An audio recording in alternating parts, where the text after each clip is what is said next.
Mira, me voy a atrever a no ir hacia los libros, porque el problema de los libros es que el proceso editorial dura 2 años y en 2 años todo lo que vayas a decir es viejo. Entonces sí hay libros como Vida 3.0 o The Coming Wave o Cointelligence que son muy buenos, pero siento que quedan cristalizados y Sí. eso no es tan bueno en inteligencia artificial. Y tampoco quiero dar personas foráneas de otras realidades, porque seamos sinceros, la realidad es que en América Latina la adopción de inteligencia artificial muy probablemente se va a ir por otro lado, que no es el lado que se ve en los países del hemisferio norte, que tienen una estructura social y económica muy diferente. Entonces yo recomiendo la lectura de 3 autores colombianos.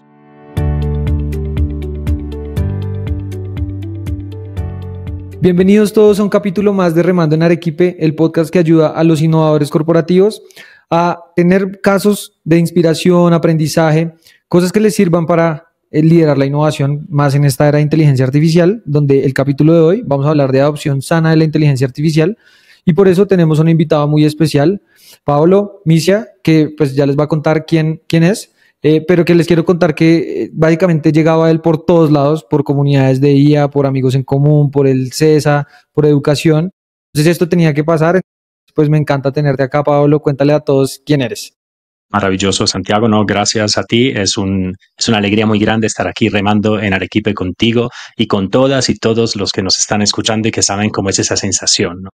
Entonces, yo llevo ya 2 años largos dedicándome de manera exclusiva con mi empresa Vertimedios a la adopción de inteligencia artificial generativa en las empresas.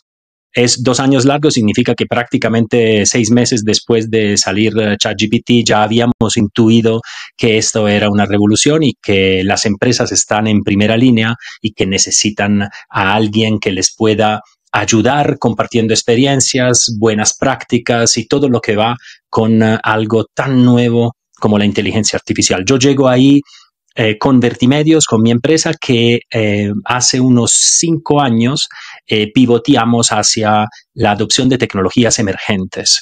Entonces, yo he tenido la suerte, para hacerte una biografía súper corta, de estar en primera línea en todas las tecnologías digitales. Realmente la primera todavía no profesionalmente, porque nos remontamos al primer Atari, que fue realmente la primera máquina donde uno movía algo y lo que uno hacía se reflejaba en una pantalla. Y desde entonces todas las demás tecnologías y las demás oleadas las viví profesionalmente y con la suerte de estar en primera línea. Entonces la computadora, el internet móvil que viví estando en Nokia en Europa, después la analítica, la nube, finalmente las redes sociales, el metaverso, o sea, la realidad extendida, que uno dice, pero esto se murió y realmente no se murió, sino que bajó precipitosamente en la curva de las expectativas exageradas, y ahora la inteligencia artificial generativa. Pero te tengo que decir la verdad, la IA generativa no se compara con ninguna otra oleada, por impacto y por velocidad. Así que es un gusto muy grande estar aquí pudiendo hablar de este tema contigo.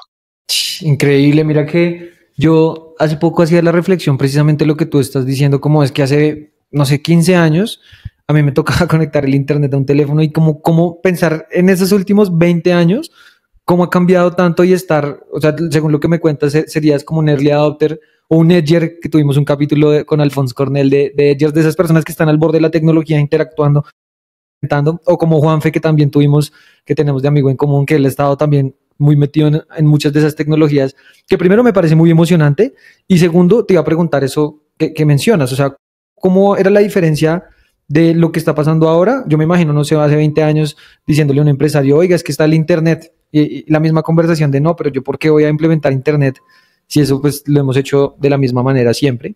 Como los mismos patrones, me imagino, pero no sé cómo lo ves. Pues hay algunos patrones que se repiten, es cierto, pero yo siento que tenemos que diferenciar dos grandes categorías de tecnología, las top-down y las bottom-up. Y esas tecnologías entran con patrones muy diferentes. Entonces, por ejemplo, la computadora personal es una tecnología top-down. O sea que el vértice de la empresa decide que va a invertir en computadoras y un día tú llegas a la empresa y te dicen, mira, a partir de ahora vamos a usar este nuevo aparato con una suite de programas y te vamos a enseñar cómo usarlo. Eso, por ejemplo, la nube es una tecnología top-down también, ¿no? Es la empresa que decide lanzarse a esta nueva manera de manejar los datos y la ofimática. Y esas tecnologías entran de una cierta forma y las bottom-up entran de una manera completamente diferente. Son un poquito más revolucionarias tal vez. Por ejemplo, la telefonía móvil. A finales de los años 90, con la difusión de la era Nokia, de los teléfonos más básicos, con la segunda generación, el 2G, el 2.5G, la gente empezó a decirle a las empresas, oye, yo quiero acceder a mi correo desde mi móvil. Y las empresas decían, no, esto no me gusta, no es seguro, no te lo apruebo, úsalo como quieras, pero para temas personales, hasta que finalmente las empresas cedieron y empezaron con el bring your own device, o sea, trae tu propio aparato y úsalo como quieras, hasta que al día de hoy, evidentemente, el móvil es parte de la manera de funcionar de las empresas. Entonces, la IA generativa es una tecnología bottom-up. O sea, es una tecnología que primero llega al bolsillo de los equipos y después entra en la planificación y en el área de decisión de la empresa.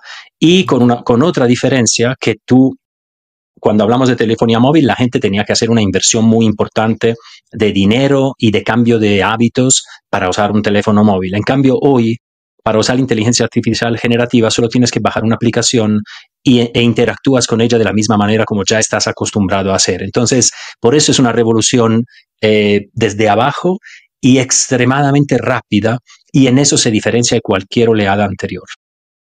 Mira que yo estoy de acuerdo contigo, pero diría que es medio un sándwich porque desde arriba también uno empieza a ver, pues de hecho, mira los eventos en el último que estuvimos de Latidos Futuros, puros CEOs directivos, y si ellos escuchan, pues tu conferencia, que además te felicito porque me encantó tu conferencia, pero escuchan todas esas otras conferencias donde están hablando de las oportunidades de la inteligencia artificial, la eficiencia de la inteligencia artificial, casos de uso, pues llegan a su empresa y dicen, oiga, ¿nosotros qué vamos a hacer con esto? Y ahí creo que antes de que entremos a la carne del capítulo, sí me da mucha curiosidad saber, hace 2 años que empezaste a hacer esto, ¿qué estabas haciendo y cómo llegaste en un proceso de exploración o cómo llegaste a ese pivot con Vertimedios? Me da mucha curiosidad. Claro, total. Pues mira, como siempre uno conecta los puntos hacia atrás y dice, claro, tiene todo el sentido, pero esto lo hace solo cuando ya tomó la decisión. A mí me pasó que yo tengo una carrera mixta, corporativa y de emprendimiento.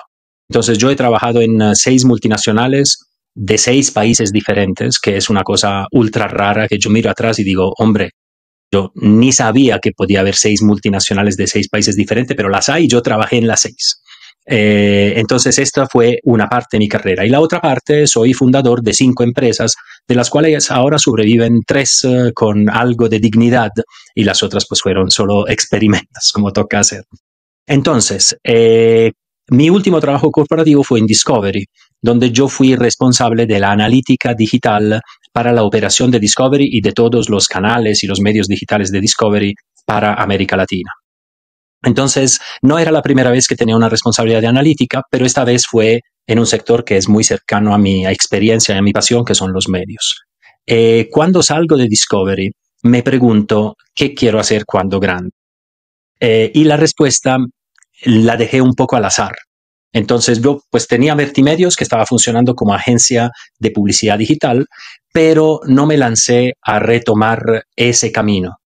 Me dije, no decidamos todavía, pues tú sabes que la interrupción de una relación de trabajo corporativa puede tomar un tiempo para absorber todos los efectos. Yo soy un experto porque ya iba en la tercera salida abrupta de una corporación. Entonces yo me dije, no voy a decidir, no lo voy ni a pensar, voy a hacer lo que se me antoja hacer. Y durante 6 meses me dediqué a explorar tecnologías emergentes, porque era lo que yo quería hacer cuando abría los ojos al despertar. Y lo hice, hasta que llegó un momento después de 5 meses que yo dije, bueno, ya toca decidir, toca tomar un camino. Y ahí tomé la decisión atrevida de decir, ven, ¿por qué no tomar el riesgo de convertir esta pasión personal, este hobby, en una profesión? Y el camino que yo encontré fue apalancándome en mis puntos de fortaleza. Entonces, lo que me gusta son las tecnologías emergentes y mi experiencia profesional me ha llevado a ser CEO, director regional, vicepresidente, todo lo que tú te imagines de una carrera corporativa. Entonces yo dije, bueno, conozco de tecnologías y me apasiona. Conozco cómo funcionan las empresas y me gusta. Conozco además el mundo del ser empresario y emprendedor y yo dije, listo, ahí está, voy a ayudarle a las empresas a entender y adoptar las tecnologías emergentes. Y justo coincidió con, era la época del blockchain y de las cripto, y estaba haciendo los primeros pinitos la apuesta de Meta por el metaverso, y entonces logré estructurar Vertimedios alrededor de ayuda a las empresas a entender qué es relevante y qué no en la realidad extendida, y ese fue un periodo más o menos de un año y medio, y cuando ya Vertimedios estaba robusta, ya con equipo, ya con una visión consolidada de cómo adoptar, llega el lanzamiento de ChatGPT y por suerte yo había tenido experiencia con inteligencia artificial, que había sido parte de mis logros, incluso en Discovery, y yo dije, ahí está, todo tiene sentido y todo cumple un círculo redondito, y a partir de mayo del 2023, que fue mi primera conferencia sobre inteligencia artificial, la verdad, no hemos tenido tiempo, ni yo, ni todo el equipo de Vertimedios, para dedicarnos a nada más porque llegó el tsunami de la IA generativa. Estamos tan de acuerdo, hay tanto por hacer y yo creo que, mira que conectando las historias paralelas, por ahí en ese mayo de 2023 nosotros estábamos constituyendo Innovators, también lo que tú dices es hacia atrás todo casa, y literalmente es como una casualidad que alguien nos dijo, oiga, venga, denos un taller de esto y nosotros, bueno, lo hacemos con todos los errores que ya vamos a hablar, pero de mayo hace 2 años a hoy, que tú hablas de algo que a mí me parece muy importante y es adopción sana. O sea, esa palabra sana me parece fundamental. Cuéntame un poco más a qué te refieres cuando hablamos de adopción sana. Y ahorita hablamos llega una empresa a Vertimedios donde, Pablo, y cómo arrancamos, cómo se ve ese proceso de adopción sana.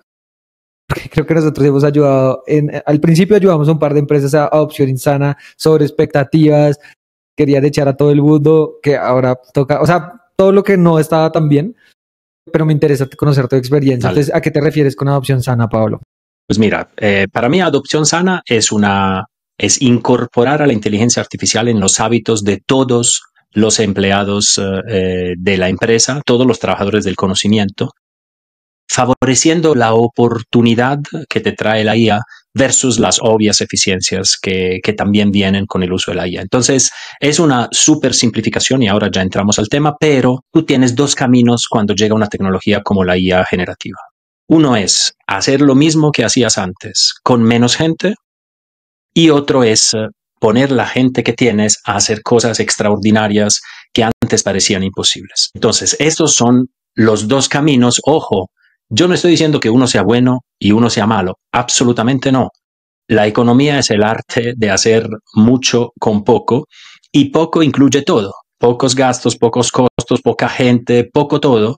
Entonces, yo no estoy diciendo muy mal las empresas que reducen el personal porque pueden ser más eficientes. No, muy bien, así funciona la economía. Pero no es lo que a mí me interesa trabajar. Para eso hay muchas personas, empresas, consultoras, grandes cuatro, que te ayudan a hacer justamente eso. Yo desde Vertimedios, y lo repito, no es un juicio de valor, pero es una decisión consciente, quiero trabajar con empresas que ven la oportunidad de la IA generativa y no solamente la eficiencia. Entonces, esto abre discursos que son, por ejemplo, efectivos. Entonces, tú cuando crees en una adopción sana, automáticamente tornas disponible la IA generativa a todo tu equipo, porque eres consciente del hecho que todo el equipo puede y debe participar de esto. Y esto atrae talento de una manera maravillosa, porque las personas sienten que al estar todos involucrados en la adopción, tienen el tiempo y el apoyo para tornarse profesionales más valiosos en el mercado. Entonces, fíjate que esa simple Y en el camino, donde tú decides irte por la eficiencia o por la oportunidad, divide la adopción X, que no quiero definir, y la adopción sana, que es la que usamos y impulsamos desde Vertimedios. Mira que yo creo que yo estoy de acuerdo, no hay una buena ni mala. De hecho, eso es estrategia, ver pues, cómo va a jugar esa partida de ajedrez. Y no creo que sean excluyentes, pero también esa parte de oportunidad que tú dices, de hecho me estaba acordando, hoy un líder de innovación me escribe como, oiga, quiero crear un cargo como líder de innovación EIA. Y yo decía, oiga, chévere porque eso va a ser atractivo para líderes de innovación, va a poder atraer talento que no le pida especialización porque no vale la pena, o no para ese rol específicamente, pero va a poder atraer talento porque, pues yo por lo menos si tú me dices, vea las vacantes que hay en Vertimedios y yo veo que sí hay y que el futuro va para allá, pues yo voy a querer estar ahí. Lo que tú dices va a ser un beneficio personal de si yo estoy hacia donde va el mundo, pues como por regla de tres me va a ir bien y creo que eso es algo que ayuda mucho a la implementación y a la adopción, ¿sí? Entonces Total. creo que nadie se quiere quedar por fuera. O he visto muy poquita gente que dice, yo me quiero quedar por fuera. ¿Cómo haces cuando hay resistencia al cambio? Bueno, ahí evidentemente hay resistencia al cambio, hay miedo completamente justificado. O sea, yo siempre a las personas con las cuales hablo digo, ¿tienes miedo de la IA? Muy bien, eso es más, tienes toda la razón en tenerle miedo. ¿Por qué? Porque no seamos ingenuos. Usar inteligencia artificial para hacer una tarea de nuestro trabajo y darse cuenta de que la hace relativamente bien en la 10ª parte del tiempo, da miedo. Entonces, si alguien me dice, yo no le tengo miedo a la inteligencia artificial, yo sé que ahí está en acción una de las paradojas de la IA. ¿Cuál es esta paradoja? Que normalmente uno dice, tú tienes miedo, pero porque no la conoces. O sea, uno tiene miedo a lo desconocido. En cambio, lo que pasa con la IA, y hay estudios que lo demuestran, es que tú no la temes cuando no la conoces. O sea, la temes moderadamente. Dice, ay, qué miedo, me podría reemplazar. Después, cuando la usas, o sea, cuando la conoces, tu miedo crece. Le tienes más miedo. Y eso, las empresas no están acostumbradas a ese tipo de tecnología porque normalmente es al revés. Cuando la conoces dices, bueno, ya no le tengo miedo a Excel, ya lo sé usar. Ya no le tengo miedo al Internet, ya lo manejo bien. En cambio, la inteligencia artificial tiene miedo moderado cuando no la conoces. Apenas la conoces, el miedo tiene un salto. Y después tienes que empezar a trabajar la bajada de este miedo y transformarla en algo positivo.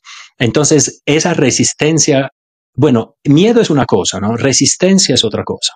Y yo siento que una parte fundamental de la adopción sana es vencer la resistencia antes que el miedo, porque uno puede tener miedo y seguir adelante, que es lo que hacemos todos con la inteligencia artificial, especialmente los que dependemos de un salario como empleado. Y esa separación es fundamental porque el mensaje es, está bien que tengas miedo, pero no dejes que te paralice. Tienes que usar inteligencia artificial, tienes que subir la pirámide de apropiación escalón tras escalón, desde que la conoces, a que la usaste alguna vez, a que desarrollas un hábito, que es la parte fundamental, hasta la apropiación, que es no podría trabajar sin inteligencia artificial, que todavía no la podemos exigir, pero que pronto será una cosa común. Entonces ahí está, yo creo que hablando de resistencia, esa hay que vencerla, el miedo hay que reconocerlo y sobre todo empáticamente reconocer que está más que justificado. Estoy completamente de acuerdo. Me gustaría preguntarte, Pablo, ¿qué es lo que más miedo te da a ti de la inteligencia artificial generativa? Mira, a mí personalmente, nada. En el sentido, yo no siento miedo de la IA. Pero si me pongo en una perspectiva más amplia, me da miedo que no seamos capaces de manejar el proceso de transición entre una manera de trabajar, que es la que tenemos hoy, y la manera de trabajar del futuro. Y que si no somos capaces de manejar este proceso de transición, es que vamos a enfrentar 10, 20, 30 años muy difíciles a nivel planetario. Ahora, realmente más que un miedo, esta es una motivación para mí. O sea, realmente la razón por la cual yo hago lo que hago hoy es un poco por lo que hablamos de que me nace y me interesa, pero también porque quiero contribuir a que este desarrollo futuro vaya en la dirección y a la velocidad correcta. Yo creo que ahí sí te comparto lo que decías. Nosotros descubrimos casos de uso y nos da miedo de, uy, qué loco esto, y lo otro es que uno lo normaliza, ¿no? Entonces, tú empiezas a usar algo y ya es como, no, es que hacer una presentación es muy rápido, pero cuando uno se para a pensar que hacer eso antes tomaba mucho tiempo y como que reflexiona en profundidad del tema, pues sí, sí, en definitiva sí da un poco de miedo. Y también yo creo que la gente, lo que tú mencionas en la conferencia y es, va resistencia, pero también va oportunidad. Tú hablas de la ventana de oportunidad que hay en los próximos años. Entonces, si un CEO que nos escuchan, sobre todo gerentes de innovación, pero algún CEO que nos escuche el podcast de Remando en Arequipa y dice, oiga, yo quiero adoptar esto sanamente, me gusta Vertimedios, y llegan y tocan la puerta, ¿qué pasa después? ¿Cómo se ve como esos pasos de adopción sana para una empresa? Nosotros empezamos normalmente con las directivas, o sea, con la primera línea o la junta directiva o los vicepresidentes y el CEO, porque lo primerísimo que queremos averiguar es que efectivamente estamos alineados como vocación. En esa reunión inicial, nosotros aclaramos que Vertimedios no es el aliado para todo lo que tiene que ver con IA, ni con IA generativa, porque nosotros nos enfocamos en la adopción horizontal. O sea, la adopción que involucra a todos los trabajadores de esa empresa que usen una compu en el trabajo. Entonces, si usas una computadora, tú ya estás expuesto a la revolución y una adopción sana te va a involucrar. Entonces, aclaramos la diferencia entre adopción horizontal y adopción vertical, que la vertical es la que usas solo en ciertos departamentos, ¿no? O sea, un chatbot de atención al cliente le importa servicio al cliente y no a contabilidad. O un robot de generación de contenidos para redes sociales le importa marketing y no a recursos humanos, etcétera, etcétera.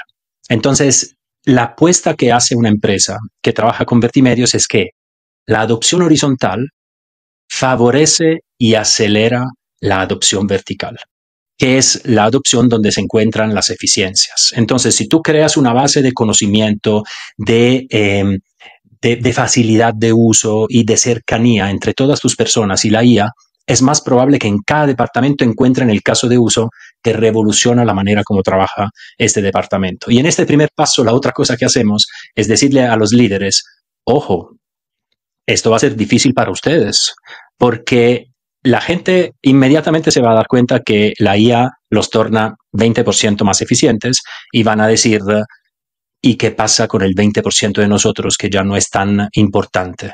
Y ahí es donde el liderazgo tiene que empezar a trabajar en la otra pata de la adopción sana, que es la perspectiva futuro. Y ahí es donde entran empresas como la tuya, Santiago, que es necesito innovar para que mi mercado crezca o mi calidad crezca o el nivel de servicio que doy crezca porque voy a tener el 20% de capacidad que queda ociosa gracias a la IA. Entonces, ¿dónde pongo a trabajar a estas personas?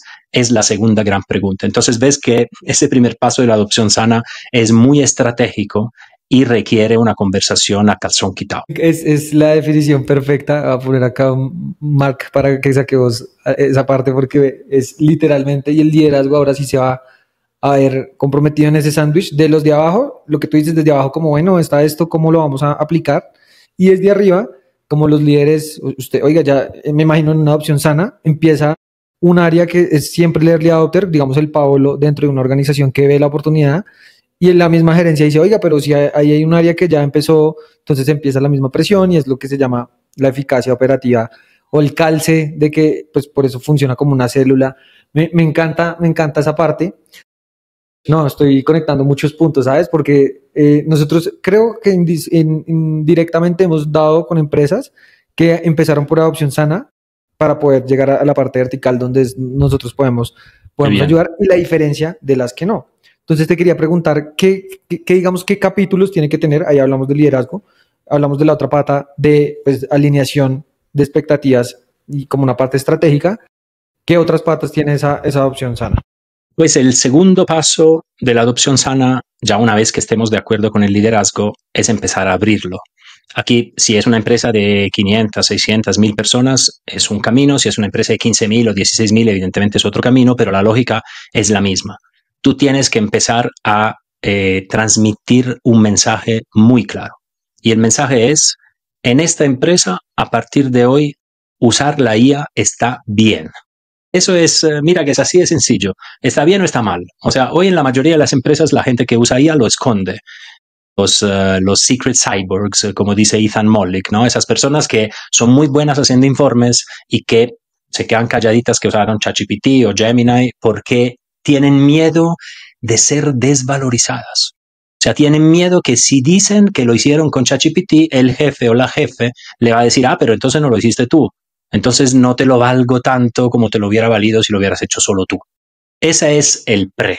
El post es que tu jefe te dice, oye, te felicito porque el informe está bueno y te felicito aún más porque lo hiciste con Gemini o con Copilot.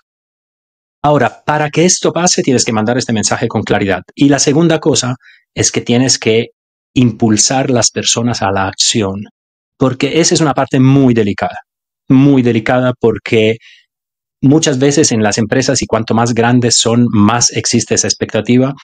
La gente espera que alguien les enseñe lo que tienen que hacer.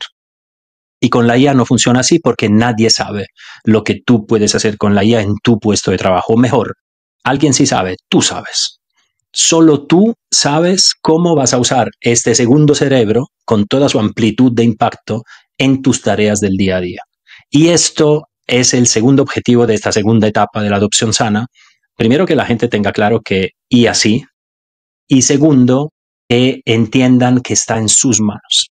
O sea, que ellos no son pasajeros de este proceso, sino que cada uno está conduciendo su adopción. Y para esto tenemos momentos de diálogo que no son charlas donde la gente escucha y sale. No, son momentos de diálogo, donde la gente tiene que poner sobre la mesa sus preocupaciones, sus miedos, su visión. Y normalmente, al final de esta etapa, tú tienes como un caldo de cultivo favorable para que empiecen a surgir las etapas siguientes de la adopción sana.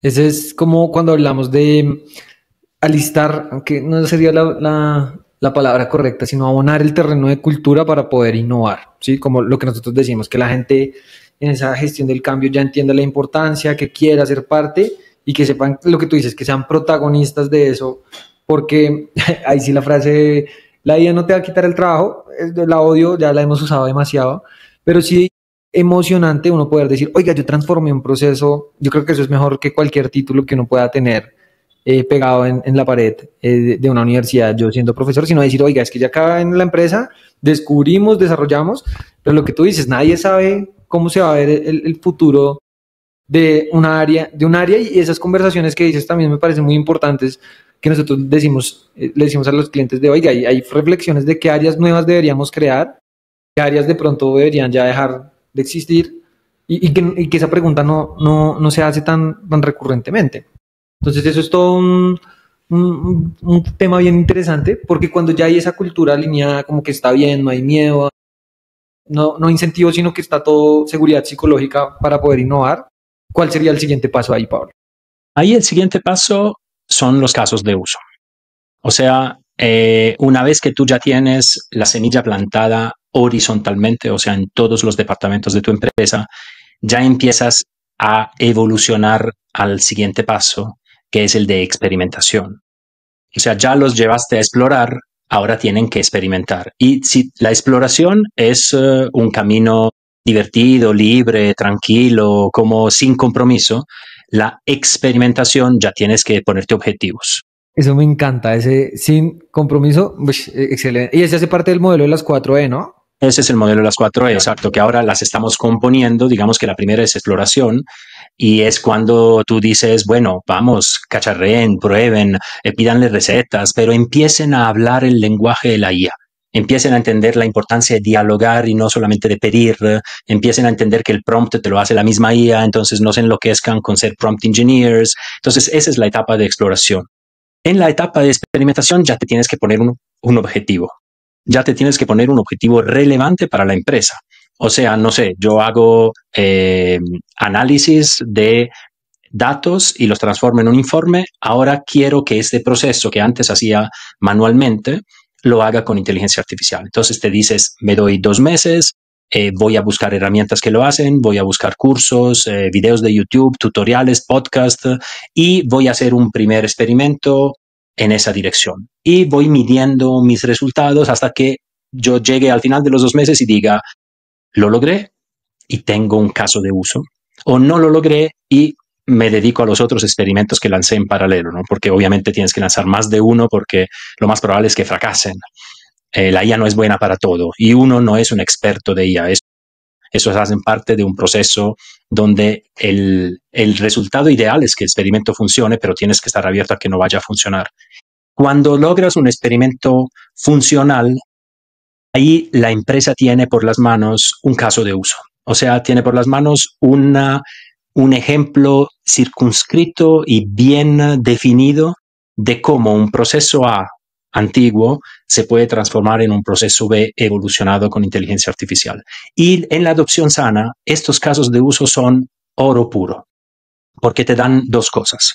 Primero, puedes empezar a difundir ese caso de uso, que es la tercera E, que es escalar, ¿no? O sea, ya cuando tienes el caso de uso, tal vez sea un caso de uso de contabilidad y lo descubrió una persona, ahora hay que hacer que las 20 personas de contabilidad lo usen. Entonces, ese escalar es la tercera E, pero eso te da otra cosa muy valiosa, que son los champions. Los champions, que yo sé que es un concepto que tú usas también, son esas personas que la han cogido y la han podido poner en práctica y que te sirven para darle más impulso a la exploración y a la experimentación de los demás, que es la cosa irónica de un proceso de adopción sana.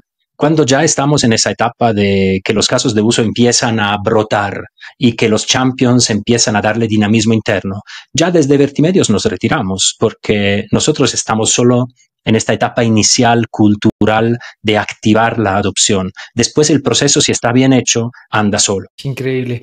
Yo creo, mira que nosotros lo llamamos en Champions, me gusta, pero lo que hemos visto es que se llaman o le ponen embajadores de IA o movilizadores de IA que terminan siendo los mismos de innovación.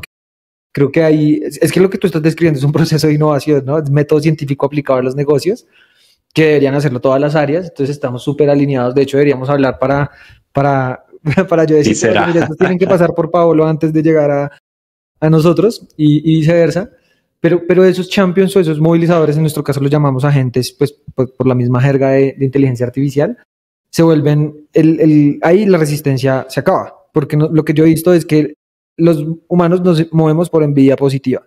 Entonces, cuando uno ve que el otro brilla, porque implementa algo, que lo reconocen, que el jefe también queda bien, automáticamente uno quiere, oiga, yo también quiero brillar. Entonces, esos casos ayudan un montón y a la gente le encanta tener esa visibilidad con la gerencia o junta directiva, porque esto es algo que la gerencia y junta directiva quiere ver, ¿sí? Quieren ver a la persona de la recepción haciendo uso de inteligencia artificial y optimizando su proceso, porque a los que más les interesa que una organización innove es a los dueños, ¿sí? Pues es así de sencillo.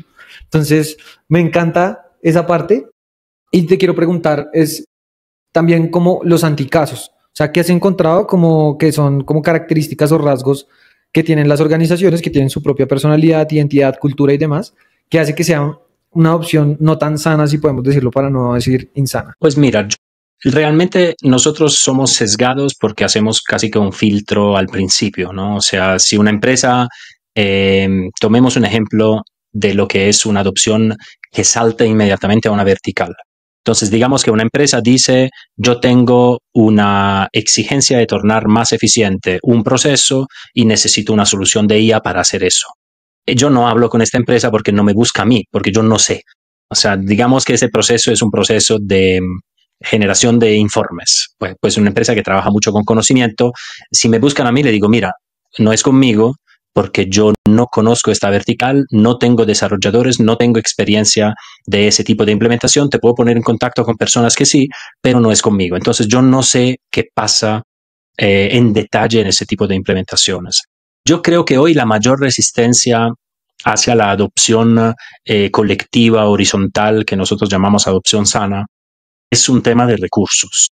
Porque fíjate que normalmente ese aumento de productividad difuso en todos los niveles de la organización no es el más eficiente en el corto plazo. O sea, es mucho más eficiente coger una vertical, sacarle inteligencia artificial, reducir costos y tener el caso de uso como bandera para seguir con otras verticales. ¿Qué pasa con esto? ¿Y en dónde yo creo que puede tener efectos indeseados? El primer efecto indeseado es el mensaje que tú le mandas a tu organización. El mensaje que tú mandas a la organización es, la IA me va a quitar el puesto. Entonces, todo bien, en la vertical lo logras, pero ¿qué pasa con tu talento? tu talento percibe que la IA es un enemigo en todas las verticales, no solamente en la que tú atacaste, porque obviamente en la que tú atacaste, pues es el enemigo, ¿no? Está demostrado porque ya salió el 50% de las personas. En todas las otras, el mensaje llega clarito y es cuando lleguemos a hablar de IA contigo, prepárate porque o tú o el que está a tu lado se va a ir en 6 meses. Y esto no es bueno.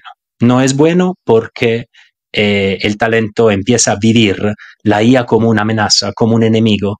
Y esto es absurdo porque el futuro, por lo menos como lo veo yo, es que todos vamos a tener que trabajar de la mano con la IA como un compañero de trabajo sintético. Entonces, lo último que tú quieres en tu empresa es que la gente crea que la IA es un enemigo.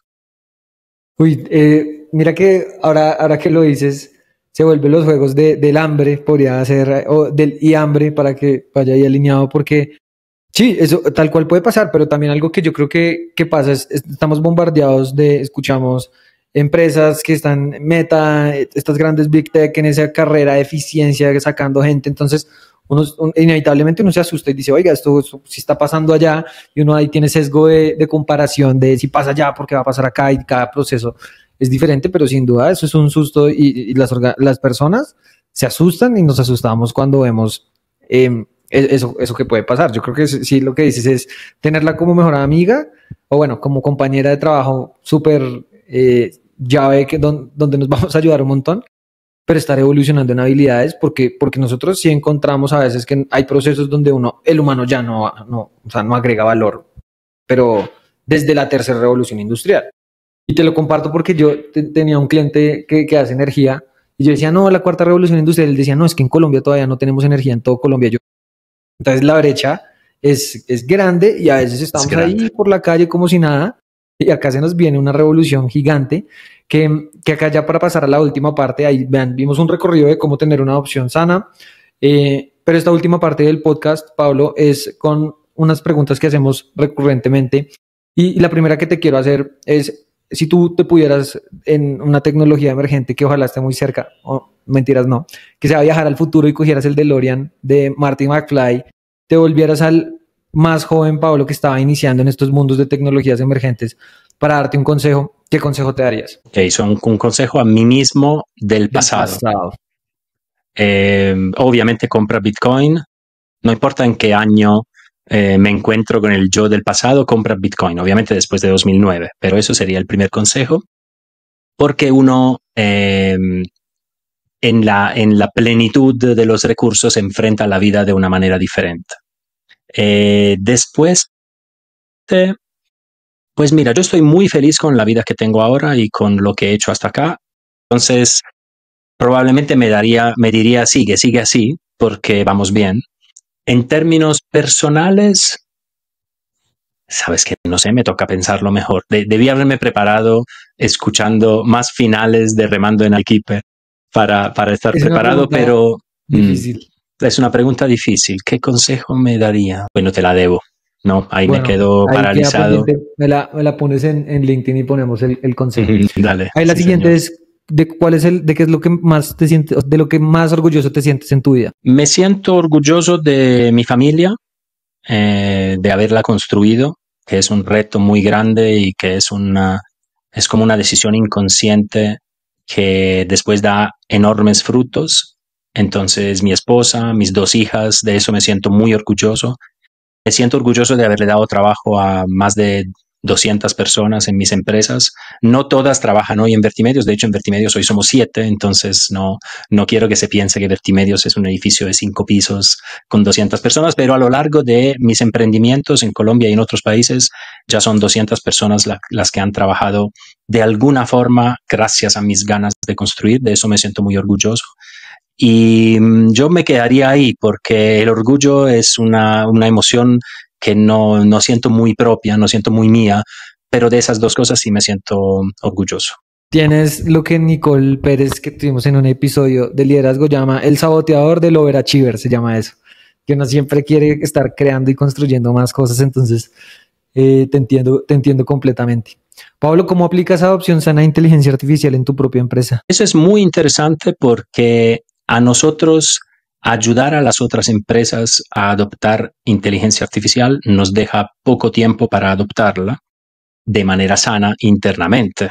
Y esto nos ayuda muchísimo porque no salimos a decir esto es fácil. Al contrario, salimos a decir esto es difícil, esto hay que lucharlo, esto hay que separarle tiempo sí o sí. Y esto es lo que hacemos en Vertimedios. Nosotros tenemos un mandato de usar inteligencia artificial para nuestros retos en todo lo que hacemos. En todo tenemos que usar inteligencia artificial y cada 2 semanas nos reunimos para contarnos en qué la hemos usado de nuevo. Ahora, obviamente estamos en un nivel de adopción muy avanzado porque todas las personas en Vertimedios usan inteligencia artificial múltiples veces al día. Ya pasamos por el chatbot, ya vamos en los razonadores, ya usamos herramientas como Notebook LM, regularmente usamos los gems de Gemini porque estamos en plataforma Google Workspace, pero sin embargo, siempre hay una frontera nueva y nosotros tenemos que irla explorando. Y eso me da pie, Santiago, para agregar la última porque vimos la exploración, vimos la experimentación y vimos el final del escalar. Nos faltó la evangelización, que es fundamental y es a lo largo de todo el proceso. Y eso lo hacemos mucho en Vertimedios. Y esas reuniones de cada 2 semanas están destinadas justamente a que nos evangelicemos entre nosotros. Mira que yo usé Gamma y me funcionó, pero me costó 3 horas encontrar un truco, y la otra persona dice, ay, mira que ahora en Notebook ya se puede hacer esto, pero no la usen con un prompt así, úsenla más bien con un prompt así, porque si no le sale mal. Entonces, esta evangelización es fundamental porque lo dijimos, la adopción no es un proceso solo individual, es un proceso colectivo. La fuerza está en hacerlo entre muchos. Así que esto es un poco nuestra buena práctica en Vertimedios y lo hemos verificado que funciona. Incluso tenemos el premio mensual de mejor caso de uso porque toca jugar un poco, ¿no? O sea, toca meterle un elemento como divertido para que haya una competencia interna a ver quién le saca más jugo a la IA. Bueno, me parece un buen concurso. De hecho, en el episodio anterior, en el 46, hablamos de gamificación para innovar con Guillermo Solano, que hablamos un poco de eso. De eso también te tengo que preguntar cuáles son tus top 3 herramientas favoritas de inteligencia artificial. Bueno, como te decía, nosotros usamos entorno Gemini, o sea, entorno Google. Yo siento que Google es el ganador futuro de la inteligencia artificial para uso horizontal. Sí, ojalá así sea, también te gusta. Muy invertido en Google. Sí, ojo que evidentemente todas las otras IAs son valiosísimas y la verdadera diferencia no es entre Gemini, Copilot, ChatGPT, la verdadera diferencia es entre usar cualquier IA o no usar ninguna IA. O sea, ahí está el gran salto. Pero a mí me gusta mucho Notebook LM. Yo creo que todos nos enamoramos de Notebook cuando salió porque resuelve este problema de las fuentes y te permite trabajar con la potencia de Gemini, del cerebro, pero en un entorno de datos controlados. Es una especie de grounding para el pueblo, un grounding para todos. Me encanta Midjourney. Midjourney es mi favorita para crear imágenes y ahora que sacó video no veo la hora de poder empezar a experimentar cómo son los videos cortos de Midjourney. Y dijiste 3, ¿cierto? Y la que no puedo vivir sin ella es Read.ai, es un asistente de reuniones. Entonces, yo ya, mi proceso, por ejemplo, de creación de propuestas para clientes nuevos se basa en Read.ai. O sea, yo en la reunión sé lo que tengo que preguntar, cojo la transcripción, alimento a un gem, le digo más o menos cuáles son las referencias y él me da un borrador que lo tengo que trabajar, pero por lo menos me ahorra todo el trabajo de conectar los puntos entre lo que pasó. Entonces, Notebook, Midjourney y Read.ai. No, tremendo stack. Me gusta, me gusta. Y finalmente, Pablo, tú en tus conferencias hablas también, haces mucha referencia a Ethan Mollick de Cointelligence. De hecho, es un libro que regalamos también a nuestros estudiantes. También haces referencia a Darío Amodei. Entonces, ¿qué recomendación para alguien que quiera leer? Hay gente que le gusta aprender más leyendo esa parte. Por ejemplo, ahorita estoy leyendo el de Supremacy, que es como toda la historia de Demis Hassibis y muy interesante, no tan técnico, pero más interesante. ¿Qué libro recomiendas para entender más la inteligencia artificial? Pues mira, me voy a atrever a no ir hacia los libros, porque el problema de los libros es que el proceso editorial dura 2 años y en 2 años todo lo que vayas a decir es viejo. Entonces sí, hay libros como Vida 3.0 o The Coming Wave o Cointelligence que son muy buenos, pero siento que quedan cristalizados y eso no es tan bueno en inteligencia artificial. Y tampoco quiero dar personas foráneas de otras realidades, porque seamos sinceros, la realidad es que en América Latina la adopción de inteligencia artificial muy probablemente se va a ir por otro lado, que no es el lado que se ve en los países del hemisferio norte, que tienen una estructura social y económica muy diferente. Entonces yo recomiendo la lectura de 3 autores colombianos. José Betancourt, me encanta. Él ya lo tiene tuvimos en el podcast. Chévere. Es fantástico. Entonces, Código Humano es un newsletter en Substack muy bueno, o lo pueden seguir en LinkedIn. Él es el director de Nodo, de AFIT. Y su contribución a la inteligencia artificial es muy chévere porque es concreta. O sea, él también se dedica a enseñar y a hacer con inteligencia artificial y es muy aterrizada. Es muy no nonsense, como dicen los gringos. Después recomiendo Adri Martinot, también colombiana, también paisa, de hecho. Entonces el tercero no va a ser paisa porque si no van a decir que pasa en Bogotá, que no tenemos voces. No, pero Adri, ella es, yo siento que el enfoque que ella tiene en la seguridad le da mucho valor y lo aprecio mucho porque yo soy un poco relajado con el tema de la seguridad, pero en las empresas es fundamental. Entonces, mi relajo personal no lo traduzco, evidentemente, en ser irresponsable con las empresas, pero yo cuando veo personas como Adri, yo digo, ahí sí hay un rigor muy importante. Entonces, Adri Martinot la siguen en LinkedIn. Y finalmente, a mí me gusta mucho David Zuleta. Casi que David no trabaja en Vertimedios, salvo en situaciones puntuales, pero con él hemos desarrollado los programas de inteligencia artificial que Vertimedios tiene en alianza con el CESA. Entonces hicimos el primer iAcelera hace más de un año, que ya va en su 5ª edición, imagínate. Es un programa de inteligencia artificial que ya hizo 4 ediciones, es una cosa extraordinaria y buena parte de esto se la debemos a David. Y tenemos nuestro bootcamp para la IA en el marketing y nuestro taller de IA para líderes. Y yo le reconozco a David una mezcla muy única, que es él usa y maneja las herramientas en el día a día del trabajador del conocimiento, pero también tiene la visión geopolítica de qué está pasando en el planeta, de qué significa para los negocios, para los modelos de negocio, todo lo que pasa alrededor de la IA, de los chips, de los modelos grandes de lenguaje. Entonces, David Zuleta lo encuentran también en LinkedIn, que es su plataforma favorita, y es otro que recomendaría seguir. Tremendas recomendaciones. Pablo, agradecerte de verdad. Te había contactado hace mucho tiempo y realmente agradezco tu tiempo para que lo puedas donar para las personas que escuchan Remando en Arequipe, que cada vez son más y eso me pone muy, muy feliz. Y lo que generalmente hacen las personas que escuchan es mandarle un mensaje de agradecimiento al invitado por su generosidad. Entonces, ¿dónde te pueden encontrar todos los que escuchan Remando en Arequipe? Pues mira, si quieren seguir mi newsletter semanal, un placer enorme, se llama Emergente, pero escrito sin las 4E. O sea, las 4E de emergente las destinamos a la adopción sana y quedan las consonantes. Entonces sería emergente sin las Es. Y ese newsletter lo encuentran en Substack, paolomisha.substack.com. Emergente también tiene un podcast donde si quieren seguirme lo pueden encontrar en Spotify con el mismo nombre o en Apple Podcast o donde quiera que escuchen podcast. Ahora, para el contacto más inmediato, tal vez LinkedIn sea más fácil porque además soy el único Paolo Misha de LinkedIn. Así que si buscan, no hay duda, aparezco yo, aparece mi foto hecha con IA y allá me pueden seguir o podemos entrar en contacto y es muy fácil seguir dialogando. Bueno, ahí lo tienen, un capítulo más de Remando en Arequipe, adopción sana de la inteligencia artificial.